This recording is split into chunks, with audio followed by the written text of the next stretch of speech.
សុខសប្បាយអត់ខ្ញុំឮរៀងមកទីផ្សារគោដូចជាមានការស្រត់ចុះបន្តិចបងប្អូនណាមកយ៉ាងហ្នឹងដូចជាស្ងប់ស្ងាត់ហើយយ៉ាងណាដែរបងប្អូនយើងរៀងស្ងប់ស្ងាត់បន្តិចហើយធម្មតាទេរឿងទីផ្សារបងប្អូនអើយយើងមិនអាចហាមឃាត់បានទេវាតែងតែមានឡើងមានចុះទៅតាមការប្រែប្រួលនៃសេដ្ឋកិច្ចទូទាំងពិភពលោកឬក៏សេដ្ឋកិច្ចនៅក្នុងស្រុករបស់យើងអញ្ចឹងវាពិបាកអញ្ចឹងមានតែខិតខំបន្តកុំបោះបង់តែប៉ុណ្្នឹងបងប្អូនពេលខ្លះវាអាច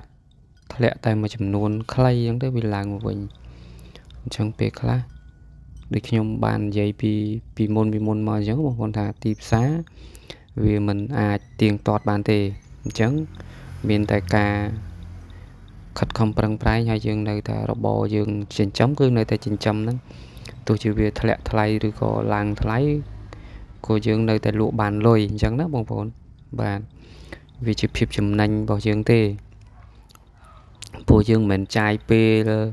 100%ទៅលើគោណាបងប្អូនមួយចំនួនហ្នឹងគឺសិតតែមានមុខរបរផ្សេងសិតតែមានមុខរបរស្នូលផ្សេងហ្នឹងអញ្ចឹងគោហ្នឹងគ្រាន់តែជាការចិញ្ចឹមចំណូលបន្តបន្សំរបស់គាត់ហ្នឹងអញ្ចឹងវាអត់ត្រូវខាតទេបងប្អូនវាគប់ផ្សំនឹងគាត់ទៅស្រែទៅចកាទៅគាត់ដឹកគោលទៅដែរអញ្ចឹងណាបងប្អូនជាងទៅលីតែចប់ទៅទេអាហ្នឹងយើងលើកឧទាហរណ៍អញ្ចឹងណាបងប្អូនបើយើងគិតទៅគិតមកវាមិនខាតទេបងប្អូនទោះជាវាធ្លាក់យ៉ាងណាក៏នៅតែជាយើងលក់បានលុយពួកបងប្អូនមានចៅការងារស្នូបងប្អូនណា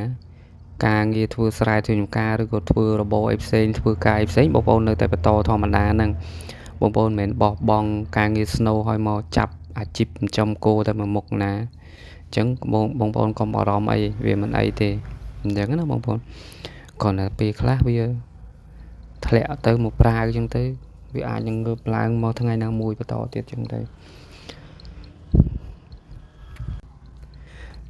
ពេលវាឡើងឬក៏ចុះក៏យើងបានបទពិសោធន៍ក៏យើងបានបទពិសោធន៍យល់ដឹងក្នុងការទីផ្សារតម្លៃទីផ្សារយ៉ាងម៉េចយើងបានទទួលបានបទពិសោធន៍ច្រើនដែរបងប្អូនអញ្ចឹងយើងទុកត្រៀមសម្រាប់ថ្ងៃមុខយ៉ាងណាយើងសេរីការងារយើងឲ្យហើយស្រួលមើលតែមុំទីផ្សារកំពុងល្អបងប្អូនត្រូវបញ្ចេញឲ្យហើយអញ្ចឹងបងប្អូនខ្លះគាត់ថាអត់ទេដល់ពេលធ្លាក់ថ្លៃភ្លឹបបានស្ដាយអញ្ចឹងពិបាក